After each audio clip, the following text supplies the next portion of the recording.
नमस्कार दोस्तों, मैं सरोज पांडे। कभी कभी दिमाग का भी इस्तेमाल कर लिया करो। आज का हम लोग का विषय है कि हमेशा दिल की सुनने वालों कभी कभी दिमाग का भी इस्तेमाल कर लिया करो।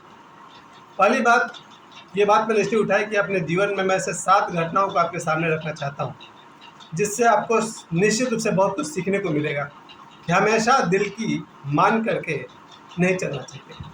कभी कभी जीवन में दिमाग भी लगाना चाहिए, दिमाग का भी इस्तेमाल करना चाहिए। ये ज़रूरी है क्योंकि मैंने देखा है 2024 में कि जो लोग भी सिर्फ दिल की सुनते हैं वो ना तो अमीर बन पाते हैं और ना कामयाब बन पाते हैं। अमीरी और कामयाबी उनके लिए पहले है जो दिमाग का इस्तेमाल करते हैं। मेरा दोस्तों, मैं सरोज पांडे और आज का मेरा मैसेज रहेगा, कभी कभी दिमाग का भी इस्तेमाल कर लिया करो मेरे दोस्तों। थोड़े से आज के जो बातें मैं आपके सामने रखा हूँ। पहली बात कि मैं अपने ही बारे में बताता हूँ। इन 7 लोगों में पहला नंबर मेरा ही है। ये जो मेरे आंखों पर चश्मा लगा है, इसका एक कारण तो यह है कि इन दिनों बारिश बहुत हो रही थी तो मुझे आई फ्लू प्रॉब्लम हो गया और लगभग 1 सप्ताह से ज़्यादा हो गया। 3 बार 4 तरह का मैं दवा का इस्तेमाल करता रहा हूँ। जो पहली दवाई ली थी उससे भी कुछ ज़्यादा लाभ नहीं हुआ। उसके बाद मैंने फिर दूसरी लिया, फिर तीसरी, आज मैं चौथी बार फिर दवा लेकर गया। यानी कि मामला बहुत गंभीर हो गया। ये इसलिए होता है कि मैं कभी कभी टॉयलेट जाने के लिए आउटडोर का इस्तेमाल कर लेता हूँ। कहीं बाहर आदमी है तो मैं ऐसी जगह पर चला गया जहाँ पर गाय का गोबर फेंका हुआ था बहुत सारा, वहाँ मैंने जा कर के टॉयलेट किया। दिक्कत यह है कि जहाँ पर गाय का गोबर होता है वहाँ छोटे छोटे कीड़े बहुत उगते हैं। ज़रूर उनमें से कोई एक कीड़ा मेरी आँख में पड़ गया होगा और जिससे मेरी आँख में उसने काटा है और ये इन्फेक्शन हुआ है। इसलिए सबसे पहली बात तो मैं यही कहूँगा, सरकार बिल्कुल ठीक करती है कि खुले जगह में शौच या फिर टॉयलेट नहीं करें, अपने घर का टॉयलेट इस्तेमाल करें। तो यहाँ मैं अपने आप को कहूँगा कि कभी कभी दिमाग का इस्तेमाल कर लिया करो सरोज पांडे। यानी कि आउटडोर सर्विस गलत है, सरकार भी यही सिखाती है और मेरी अपनी बुद्धि भी अब यही कहती है कि अपना टॉयलेट का इस्तेमाल करिए लेकिन आउटडोर का इस्तेमाल मत करिए, क्योंकि बहुत गंदे जगह से आप हो सकता है बीमारी लेकर लौटा है। वही हुआ, बरसात के दिन है, छोटे छोटे कीड़े होते हैं गोबर के आसपास, उनमें से एक मेरे आँख में पड़ा और ये मेरा ये हाल हो गया। आपने पिछले मेरे 3-4 वीडियो देखे होंगे जहाँ पता चलेगा आई फ्लू का प्रॉब्लम मुझे हो चुका है। खैर, तो पहली बात कि गंदे जगहों पर आपको 1 नंबर नहीं करनी है, इन्फेक्शन का शिकार होने से बचिए।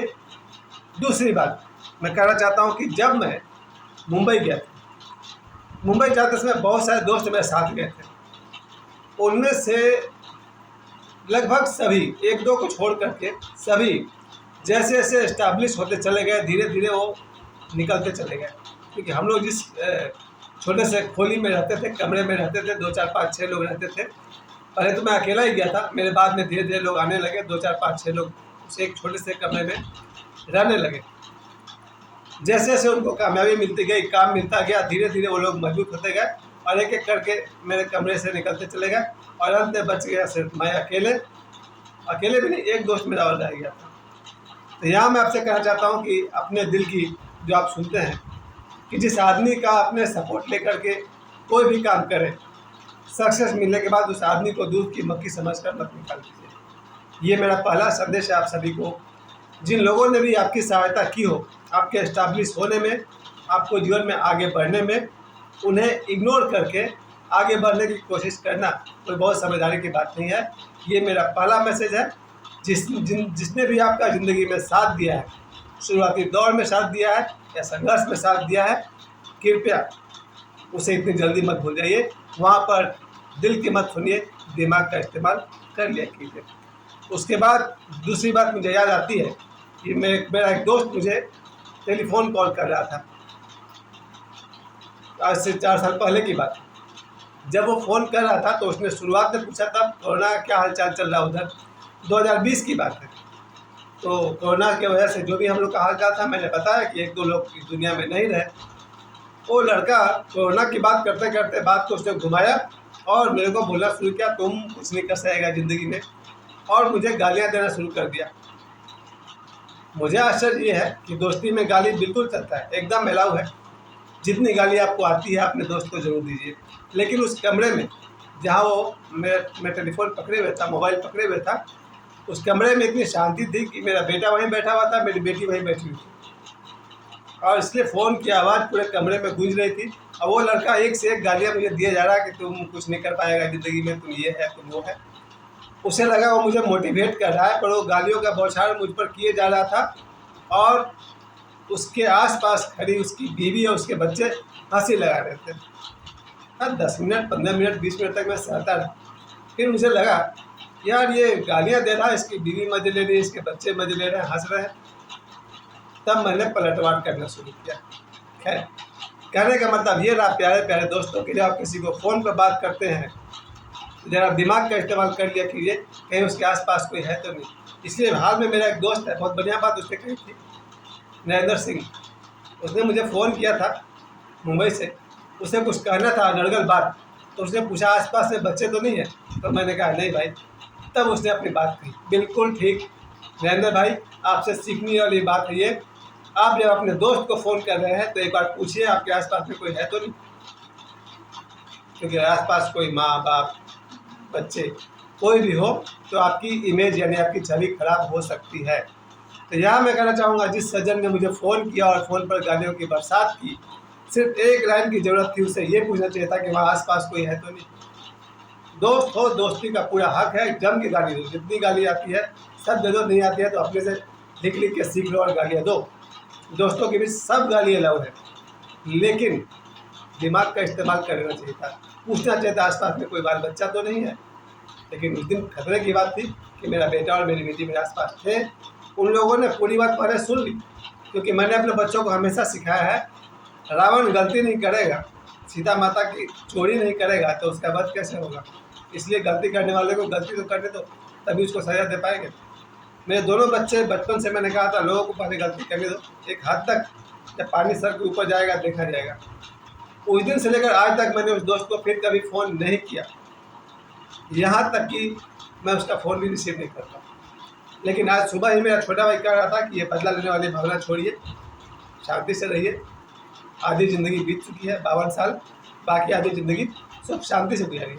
तो हमने कहा भैया, जब भी आप किसी करीबी से करीबी दोस्त को फ़ोन किया करें, थोड़ा दिमाग इस्तेमाल कर लिया करें, कहीं आसपास में उसकी पत्नी या उसके बच्चे तो नहीं हैं, उन पर बुरा असर पड़ता है।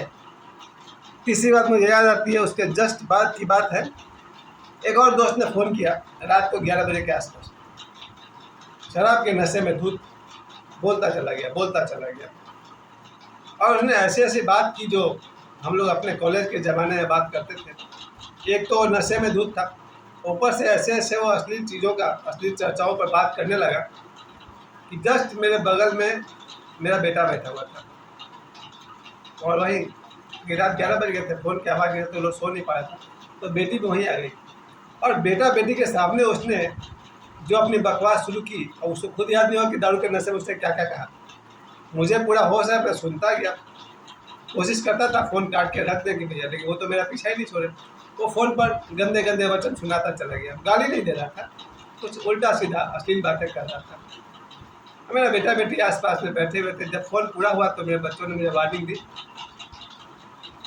उस दिन के बाद से मैंने उस दोस्त को फिर फ़ोन किया ही नहीं। देखिए, ये मैं इसलिए कह रहा हूँ, यहाँ पर बहुत ज़रूरत है दिमाग का इस्तेमाल किया कीजिए। मैंने बचपन से आज तक दिमाग का इस्तेमाल नहीं किया, इसलिए मेरा ये हाल है। लेकिन जब आप अपने दोस्त को फ़ोन करते हैं, पिछले कहानी में तो उसने गाली दी थी, इस कहानी में उसने गाली तो नहीं दी थी, अश्लीलता भरी बात कही थी, वहाँ भी सावधान रहिए। हो सकता है कि बगल में आपके दोस्त की पत्नी या बेटा बेटी वहाँ बैठे हों, जो नाबालिग हैं, छोटे बच्चे हैं, उनको कैसा रहेगा सुन करके कि आप इस मेंटलिटी के आदमी हैं। तो भैया सावधान हो जाइए और यहाँ भी दिमाग का इस्तेमाल कर लिया कीजिए।